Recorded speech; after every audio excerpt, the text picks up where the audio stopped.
Muy buenas noches, queridos amigos de Popular Televisión, un miércoles más, y en estas fechas entrañables de Navidad nos acercamos a sus casas. Vamos a disfrutar con ustedes una media hora en una nueva intervención, en un nuevo programa de Vidas con Luz.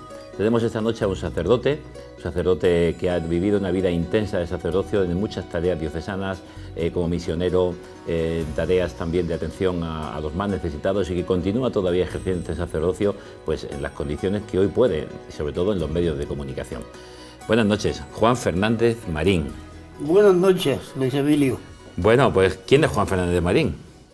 Este que ves aquí delante, un viejo de 83 años, que además de viejo, por naturaleza vital, pues que además soy cura y me siento feliz siendo cura, y me hice cura muy pronto. No tenía todavía 24 años cuando me ordenó el obispo don Ramón Sanonja y Mace. Tuve que pedir dispensa porque faltaban unos meses. No sé si ahora siguen las mismas normas, pero entonces las normas se faltaban unos meses, sí. Y desde entonces, pues, puse la mano en el arado y he vuelto la vista atrás muchas veces, pero sin ganas. Sin ganas de ir sin ganas de irme, sino que la vida, pues, tiene, claro, como es natural, tiene muchos vaivenes y a veces momentos de euforia, de alegría, otras veces con mayores dificultades, pero así en conjunto me he sentido moderadamente feliz. Y Juan ha pasado por distintos lugares de la diócesis, desde su pueblo natal en Barranda, pues ahora pasas tú un poco por todos, porque yo sé que estuviste en mi pueblo, Hombre, de Coajutor, claro, donde guardan un gran recuerdo mi familia desde entonces. Estuviste en Santomera, donde estuve de párroco, estuviste por la zona de Caravaca, estuviste en Murcia, y sobre todo hay dos momentos muy importantes, por eso quiero yo centrarlos, pero tú nos haces un recorrido, que es el tiempo de largos años que te marcaron y que marcó a mucha gente, porque siempre lo has dicho, que vuelven buscándote y buscando la referencia en Ecuador, como misionero, y luego el larguísimo tiempo de un servicio yo creo que muy entrañable en el hospital. Junto con Ángel y que con tanta precisamente tarea. Ayer fue el aniversario de su muerte.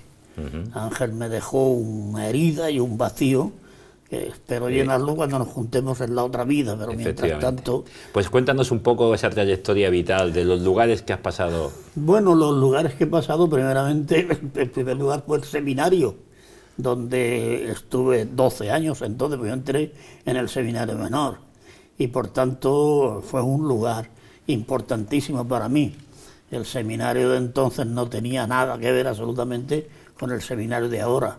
Luego ya sabes dónde estaba ubicado, en la plaza de Belluga, y era una vida muy austera, muy dura, pero que al mismo tiempo, pues con el ideal que teníamos entonces, con las ganas de ser cura, con los proyectos que íbamos haciendo, pues todo eso lo llenaba de contenido e incluso de gozo y de alegría. Y estábamos allí en el seminario con esa dureza, con esas dificultades, pero al mismo tiempo pues viviendo un ideal hasta que terminamos. Bueno, el seminario podía contar precisamente con Ángel, mi compañero, que todas las noches se iba en la casa del sacerdote donde vivíamos los dos, pues él todas las noches se iba a mi apartamento, y claro, fíjate las veces que hemos hablado, las tertulias, las cosas que nos hemos contado, y la vida del seminario pues la hemos recorrido paso a paso, y por tanto yo me di cuenta que había para escribir un libro que sería interesante, sobre todo en esta época, de lo que fue nuestra vida del seminario. Y desde aquella época, ya que has hecho referencia a mi vida de misionero, Ángel también estuvo en las misiones con el grupo aquel que fuimos desde aquí. Pues eso salió del seminario, ese ideal misionero pues salió del seminario. Precisamente hoy he comido con un misionero murciano, que también es otra, no la mía, no es la suya, sí, una vida, pero con muchísima luz, que es Antonio Molina. No será pariente tuyo, pero la verdad es que es un misionero padre blanco ya estaba, se ha pasado 40 años en África, y este hombre pues empezó en el seminario de Murcia. Y entonces había lo que se llamaban las academias misionales, que era en el seminario pues un grupo que nos reuníamos especialmente para hablar de las misiones, y por entonces vino al seminario don Ángel Sagarmínaga, un sacerdote extraordinario, uno de esos seres fuera de serie. Pues don Ángel Sagarmínaga, bueno, Sagarmínaga en esa época fue por otra parte conocidísimo, murió por cierto de accidente, y él era el director nacional de las obras misionales pontificias, un hombre que arrebataba. Era oírlo hablar, y claro, no, el entusiasmo misionero que dejó en el seminario... Os lo metió bien. Aquello fue, lo dejó, y después a don Ángel Sagarmínaga lo continuó el fuego que le encendió, pues lo avivaron tremendamente los padres blancos, que vinieron al seminario, 2 padres blancos.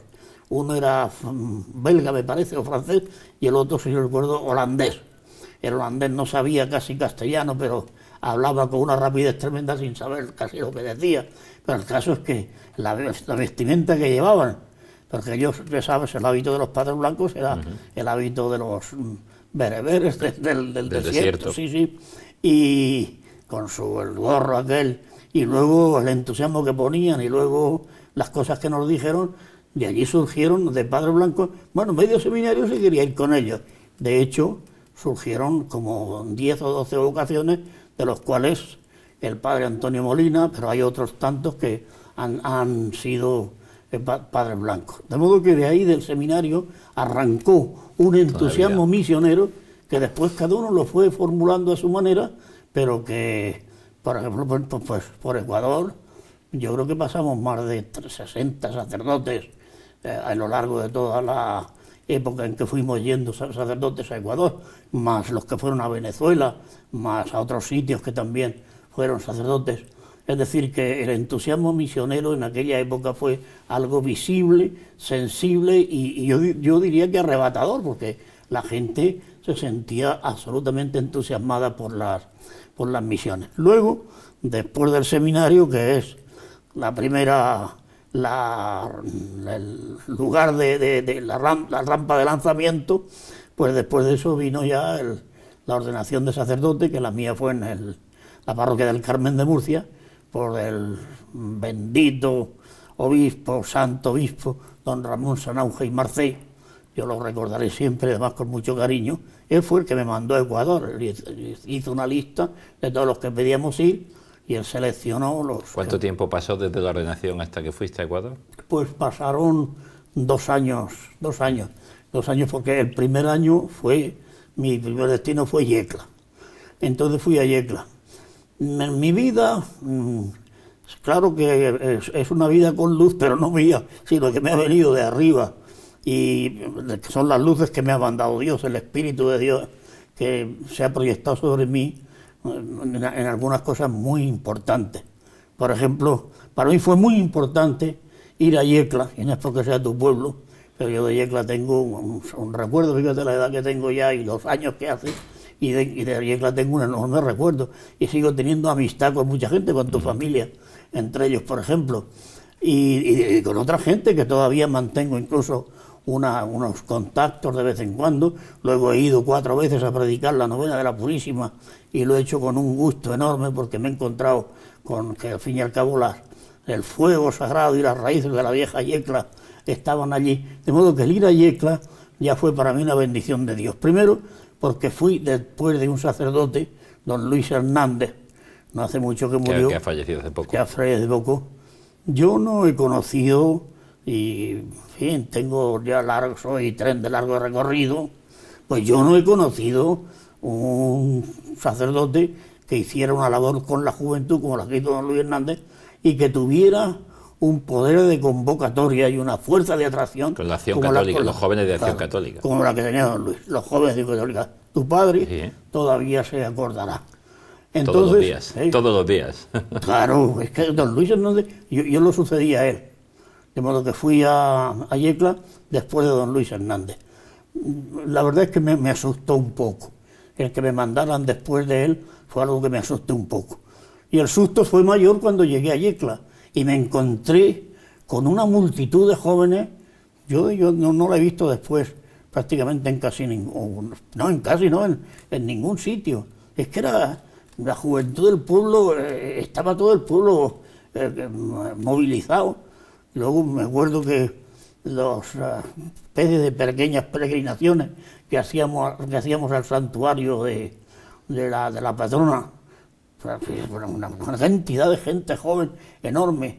Los círculos de estudio, había círculos de estudio prácticamente diariamente, algo enorme. Y allí fui yo a sustituir a don Luis con miedo, con terror y temblor, porque claro, aquello era muy gordo para mí, pero al mismo tiempo pues con una bendición de Dios. De encontrarte trabajo. Encontré trabajo y además allí aprendí, y además allí había unos jóvenes de una calidad humana fuera de serie. Todavía podía hacer la lista de los jóvenes que recuerdo que estaban metidos en todo aquello. Eso por un lado.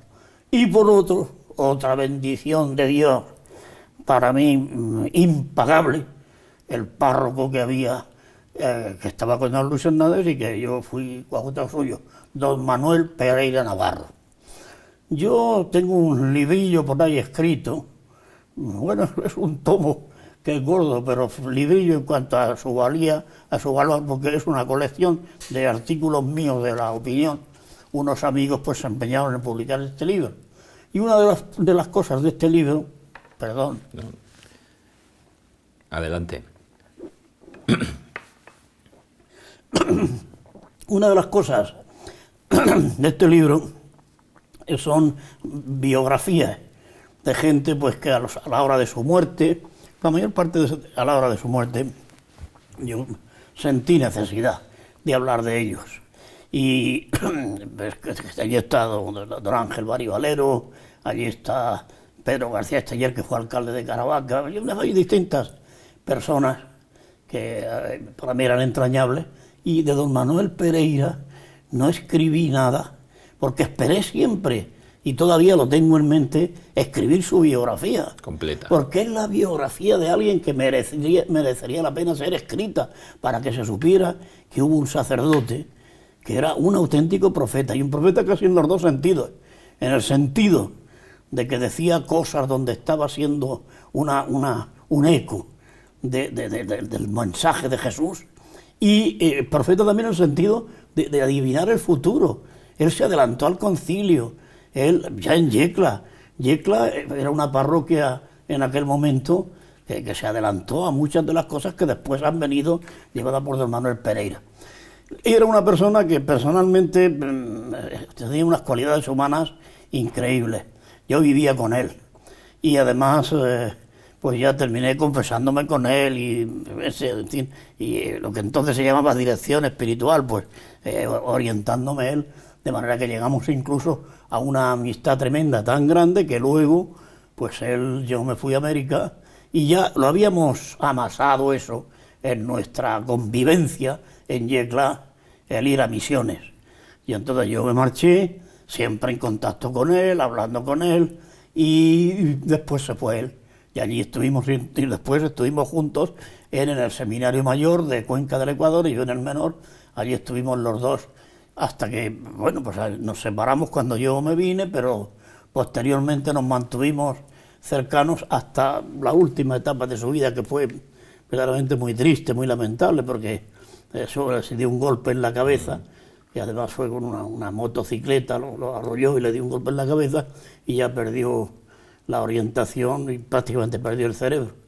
Yo iba a verlo de vez en cuando, siempre salía llorando porque era una cosa que aquella mente tan lúcida que yo conocí y aquel hombre tan absolutamente bueno y aquellas condiciones que tenía en todos los órdenes de la vida, pues ver que se había convertido en un guiñado para mí fue muy doloroso. Pero esta es la segunda cosa y el segundo paso de mi vida. Regalo. Sí, el regalo y luz enorme por parte de Dios, que fue el ir con don Manuel Pereira y lo que significó Yecla para mí. ¿Y de allí a Ecuador? No, de allí, antes de ir a Yecla, en Yecla estuve también con don Damaso Eslava, del que tengo también un grato recuerdo.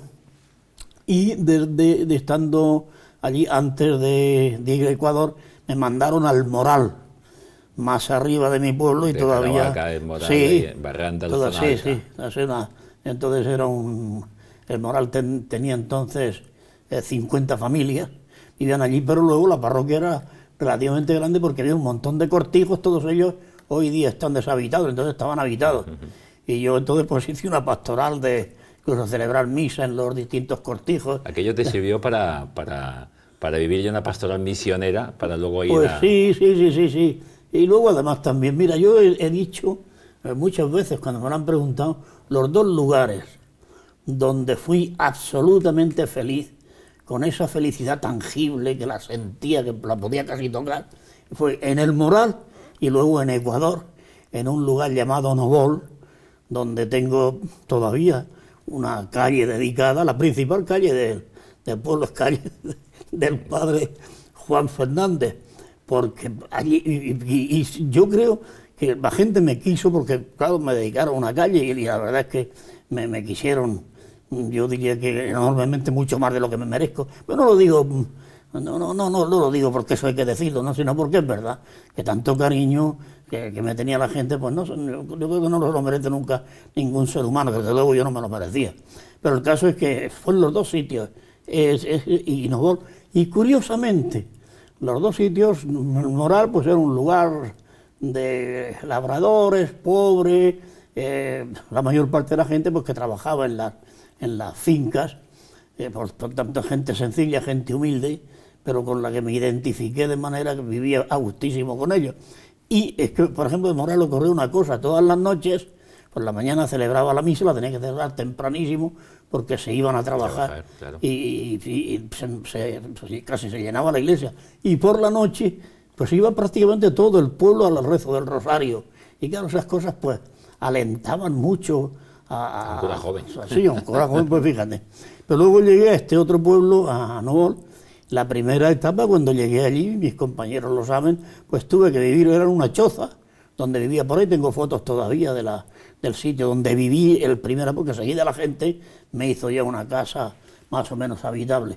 De modo que donde he vivido más austeramente, donde además pues las comidas tenían la dificultad de no ser cosas que a mí me gustaban y que por tanto no me faltaba cantidad, no puedo decir nunca que me faltó, pero claro, la calidad en cuanto a sabores y todo eso, pues puedo decir que sí pasaba casi necesidad. Y sin embargo, es donde he sido más feliz, pero absolutamente feliz. Nos damos cuenta de que no necesitamos tantas cosas y tanta cosa material, sino la felicidad es otra cosa. Claro, es otra realidad claro. Yo digo lo que me dijo un día, no sé quién, una persona que vino, pero un misionero también, que vino aquí y se dio una vuelta por el Corte Inglés y por grandes almacenes de estos, donde hay tantísima cosa y ellos ofertas por todos lados y tal igual.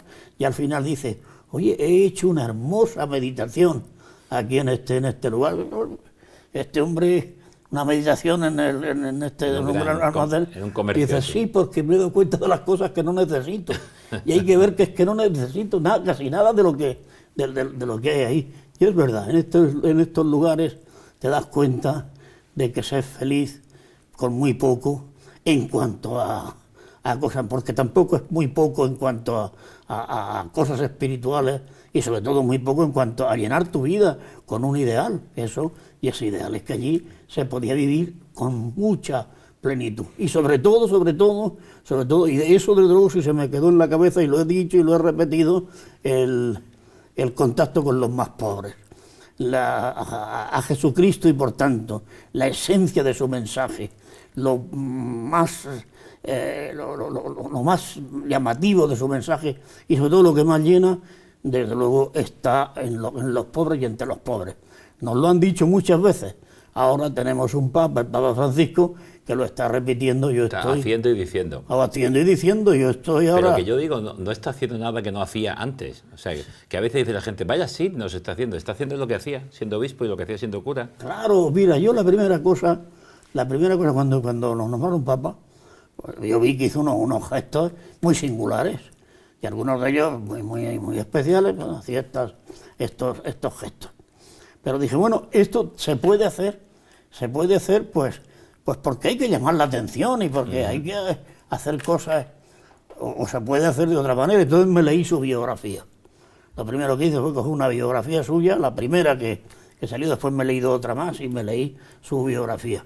Y dije, no, pues este hombre lo que ha sido es continuar lo que él estaba haciendo. Ha seguido siendo él mismo. El mismo. De modo que entonces para él no le ha cambiado los hábitos blancos y las cosas que se ha puesto, no le ha cambiado absolutamente nada. Sigue su corazón, el mismo que tenía, y sigue su mente en el mismo sitio, y sigue el Evangelio presidiendo su vida. Y claro, lo hace pues como lo hacía lo vemos con una naturalidad tremenda, no forzada a ninguna realidad. No hay nada. No, Juan, no hay nada forzado. Como se nos escapa el tiempo, porque en televisión y en radio, y tú lo sabes, que todos los domingos, ustedes, señoras y señores, pueden ver, pueden escuchar y leer a nuestro invitado hoy, pues en el Diario de la Opinión todos los domingos, con una... Lo último que he hecho antes de venir aquí ha sido escribir mi artículo del domingo, de este domingo, que les invito a que lo lean, no por nada, sino porque es un artículo sobre la Navidad, donde también digo lo mismo. La Navidad nos invita a una fraternidad que si la hiciéramos, voy a contarlo una cosa que cuento en el artículo, que me la contaba un viejo amigo, y un hombre también un poco extraordinario. Y este hombre me contaba de que en la Guerra Mundial, en las trincheras, dos soldados, uno inglés, el otro alemán, estaban frente a frente tirándose ahí con las ametralladoras, y de pronto pues se dieron cuenta, uno de ellos se dio cuenta de que era Navidad y empezó a cantar el Noche de Dios, en alemán empezó a cantarlo, y el inglés dejó la ametralladora a un lado y siguió cantando en inglés el Noche de Paz. Y luego siguieron todos, al final en los dos lados de las trincheras cantaban, y entonces empezaron a pasar por debajo de las alambradas, se juntaron todos, reunieron allí unas latas de sardinas, un poco de vino, y estuvieron bebiendo un largo rato, abrazándose, enseñándose fotografías y diciendo lo hermoso que era quererse, hasta que si llegara la fraternidad. Claro, hasta que de madrugada pues vino un generalote, tanto de un sitio como de otro, y empezó a dar allí gritos y amenazarles.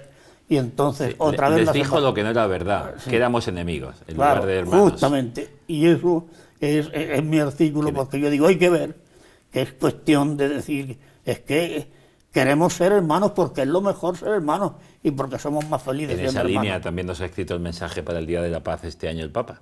Sí. Y luego también a Juan lo podemos escuchar cada mañana de domingo también, pues una pequeña reflexión de noticia y de pues un desahogo, yo le llamo así, un desahogo en está COPE. Muy bien dicho, está muy un bien desahogo dicho. En COPE está muy bien que dicho. Siempre le queda corto. Sí. Bueno, eso me queda corto porque yo tengo unas limitaciones, por ejemplo, esto mismo, la televisión. Yo la televisión no, algunas veces que me han ofrecido, ahora he venido porque se trata de un programa de donde a lo mejor es testimonio, pero en general no me gusta. A mí me han invitado a 2 o 3 tertulias de esas, algunas de forma fija, y no he querido de ninguna manera, porque no es lo mío, no. En cambio la radio sí. Yo en la radio nací en Ecuador, ya tenía un programa de radio de mucha, que lo oía mucha gente, tenía un programa, me acuerdo que eran los martes, que tenía un rato larguísimo y de diálogo con la gente y todo eso, y ahí me sentía en mi salsa, y además también pues lo hacía con muchísimo gusto. De modo que la radio me gusta, pero tengo una limitación. La limitación es que el tiempo no me esté no me esté empujando, claro, no me esté... Eso es lo que nos pasa siempre. Claro, y entonces resulta que los domingos tengo allí lo primero que me dice el de los servicios técnicos, Juan, la radio, digo, el reloj. Las señales acústicas y de las 10. Cuando lo hago allí directamente, pongo el reloj, pero no lo miro, porque si miro el reloj entonces me paso, pero necesito esa soltura. Efectivamente. Pues como se nos va el tiempo y no quiero yo que dejar de hacerte una pregunta que para mí es importante, porque me imagino que puede ser muy curiosa para nuestros espectadores. Has vivido 15 años en Ecuador. 14 años en Ecuador. 14 y unos meses. Y como capellán en el servicio religioso del Hospital Provincial y Hospital Reina Sofía, ¿cuántos? Mira, ahora mismo yo creo que han sido 30. Sí, cerca de 30 años. 29 o 30, sí. ¿Cómo se vive la Navidad en esos lugares? Pues, bueno, en primer lugar, lo del hospital, yo fui ahí por Ángel. Yo, bueno, yo digo que he pasado por todos los sindicatos, pues he sido párroco, he sido coadjutor, he sido vicario de zona. Vicario de zona. Y era vicario de zona, pero eso no era lo mío, yo no... En el apostolado gitano también, bueno, has estado trabajando. El apostolado gitano, eso ha sido una herencia que he tenido, que sigo con ellos todavía, con mi grupo, una pequeña comunidad gitana, porque la mayoría se han hecho aleluyas, que llaman ellos, que es una iglesia protestante. Y entonces yo era vicario y, en fin, salí de vicario, porque no era lo mío. Y a raíz de eso se jubiló don Antonio Guillamón y Ángel, pues me dijo, oye, tienes que venir al hospital conmigo. El hospital, el que estemos unidos y el que seamos personas cercanas, es una cosa realmente muy importante, tienes que venir. Yo dije, mira, yo a Ángel le llamaba pariente, que también es una historia para no dormir. Entonces, mira, pariente, yo no, el hospital no es una cosa que me atrae especialmente. Me gusta visitar a los enfermos, pero el hospital y el mismo olor de cuando llego al hospital. Y entonces me dijo, mira, vas a venir, como es una cosa que nadie te va a obligar a estar allí atado, pues si cuando llegue cierto tiempo no te agrada, pues pides que te saquen y ya está. Pero dice, ya él había hecho su manipulación, yo ya he hablado con el obispo y me ha dicho que sí, que puedes venir aquí. Efectivamente, me nombraron capellán del hospital Reina Sofía, ahí empecé. Y la verdad es que, como me dijo Ángel, se convirtió en algo apasionante.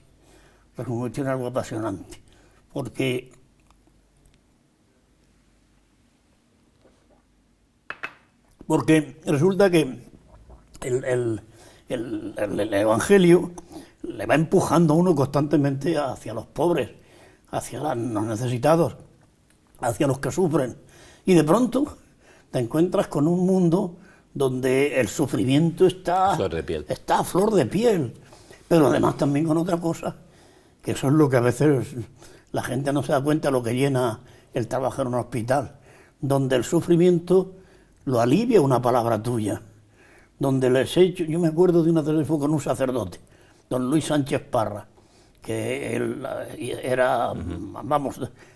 colaboraba en San Juan, y yo lo he sucedido, que yo en San Juan es donde digo misa y colaboro todo. Un saludo para mi párroco, don Juan Valverde, que es una gran persona. Pues bien, entonces don Luis Sánchez Parra estaba enfermo en el hospital y fui a verlo. Y entonces, pues miré el reloj y digo, estarme un ratico con él. Me senté allí y estuve allí charlando, me contó un montón de cosas, se desahogó conmigo, en otras tantas.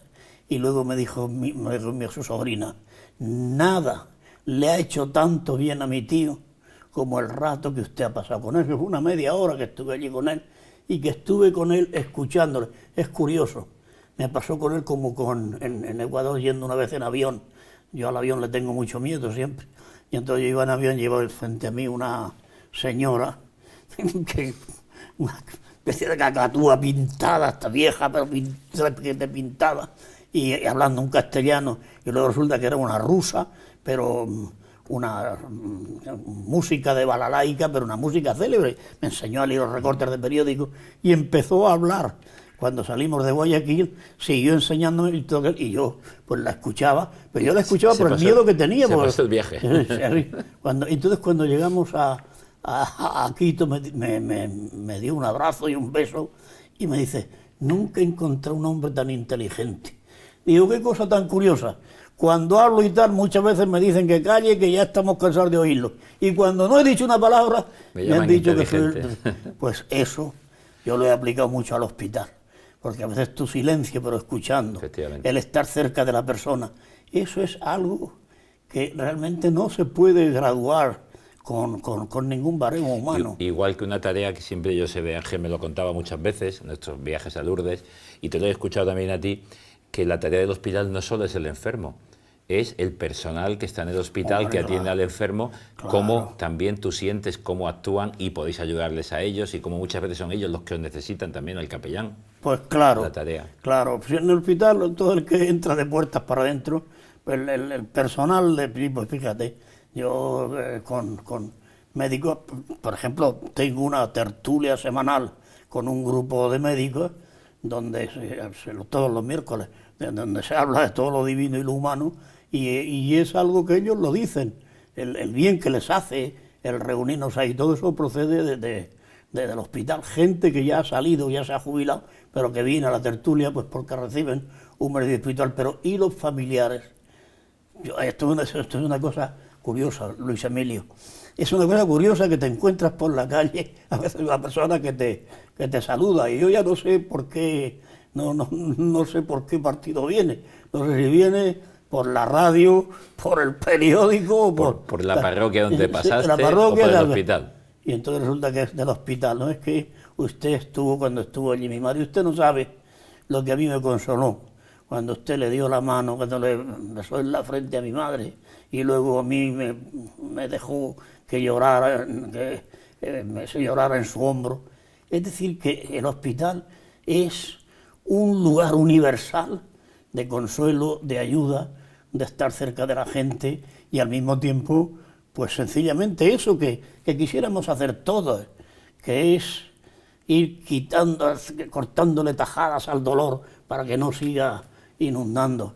Pues a la gente eso en ningún sitio se puede hacer de verdad. Como dices, simplemente nunca. Siendo cercano al que está al lado. Siendo cercano. Y mostrando que Dios está cercano a través de nuestro, a través de cada uno. Sí. Y en el hospital hoy día se trabaja mucho esa cuestión. Los camilos, yo he ido juntamente con el capellán de la Risaca, con Juan, que también es un caso de cercanía a los enfermos y es tremendo. Yo lo he envidiado de ver cómo sabe acercarse a la gente. Y con él hemos ido 2 veces allá a los Padres Camilos, a Tres Cantos, al Centro de Humanización de la Salud. Y entonces preciosa palabra, humanización de la salud. Humanización de la salud. Y allí te hacen ver la importancia que tiene el que haya alguien que les dé ese toque de humanización. Y allí es donde te dicen y te lo repiten hasta la saciedad, como una herencia de San Camilo, una biografía que a mí me entusiasmó. He leído 2 biografías suyas de San Camilo, es un personaje curioso, bueno, un semianalfabeto, y casi así se murió, pero con un corazón que no le cabía en el pecho, corazón que era un portaaviones, y desde luego nadie ha dicho las cosas tan hermosas que él dijo en cuanto a la atención a los enfermos. Y allí, en ese lugar, pues allí una de las cosas que te enseñan es que la humanización en ningún lugar se puede hacer eficaz, efectiva y visible como en un hospital, pero que además también hay otra cosa que yo la quiero decir aquí porque es bueno que se diga también, que no hay nada que humanice tanto como el Evangelio y como aquellas cosas a las que nos lleva el Evangelio. Esto es verdad. Y esto yo se lo he dicho a médicos, por ejemplo, no creyentes. Ahora mismo me estoy acordando de uno que es mi íntimo amigo y el hombre pues no es creyente, busca un poco la fe, pero se lo he dicho muchas veces. Tú ves analizando, ves buscando, ves viendo distintas escuelas de ayuda a los enfermos y verás como al final no encuentras nada como la actitud de Jesucristo. Porque Jesucristo fue un sembrador de alegría, pero fue un sembrador de alegría. Nosotros, fíjate, cuando uno tiene cierto buen humor, yo he sido persona de buen humor, y entonces pues he contado un chiste. Parece la carcajada y el chiste. Eso, y se han reído y tal, igual. Entonces, a lo mejor salgo ahí pensando que he sido sembrador de alegría, y eso es la alegría más barata que existe, que es buena, que es buena. Yo que la gente de buen humor, yo la bendigo, son una bendición de Dios. Pero esa es una alegría ciertamente superficial. La alegría auténtica es un individuo que estaba leproso, que estaba metido allí en un monte, olvidado de todos, no solamente olvidado, sino además con una campanilla para que se dieran cuenta de la enfermedad que tenía, el ser más desdichado que se puede sentir, y de pronto hay alguien que se acerca a él, le toca y que queda curado. Esa es la alegría. Alegría como Claro, esa no porque existe. devuelve vida, devuelve esperanza. Alegría como esa no hay. Y esa es la que sembró Jesucristo. Y claro, cuando uno intenta sembrar alegría desde esa perspectiva, como esa alegría no hay nada. Y esa es la de Jesucristo. Por eso yo se lo digo esto.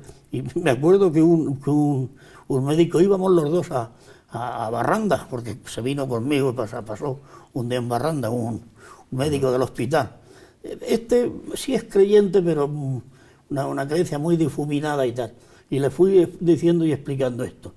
Y al final me dice, perdón la palabra, dice, cuño, es verdad, no había yo caído en que la humanización verdadera es esa. Pues claro, hombre. Pues te iba a pedir para terminar que hicieras un mensaje, pero nos quedamos con este mensaje. No sé, queridos amigos, hablar con Juan es hablar con un pozo de sabiduría. Él decía 83 años, pero la lucidez. Y no hemos hablado de tu experiencia como delegado de medios de comunicación, ni tu experiencia en las escuelas de padres, ni tantísimas, una tarea y una vida pues extensísima y todavía hoy muy lúcida y muy importante. Yo me quedaría con ese mensaje que nos has dado. Pues un mensaje para este tiempo navideño, pero para cualquier otro momento. Transmitir la alegría del Evangelio, transmitir la humanización que nos trae Dios que se hace hombre, persona humana.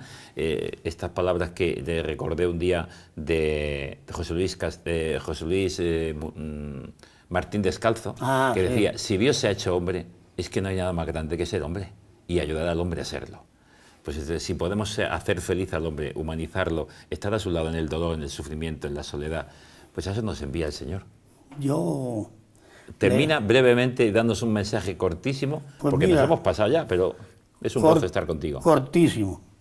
Una pareja que se van a casar. Yo les hago que vayan 2 o 3 veces a hablar conmigo primero y una de esas veces que fue, les dije, mirad, ¿vosotros queréis vivir alegres? Dice, ¿qué más quisiéramos? Digo, pues mirad, leer el Evangelio, porque el Evangelio es un río de alegría con una corriente tan fuerte que no hay quien la sujete. Y entonces les dije, mirad, ahora mismo, vamos a abrirlo.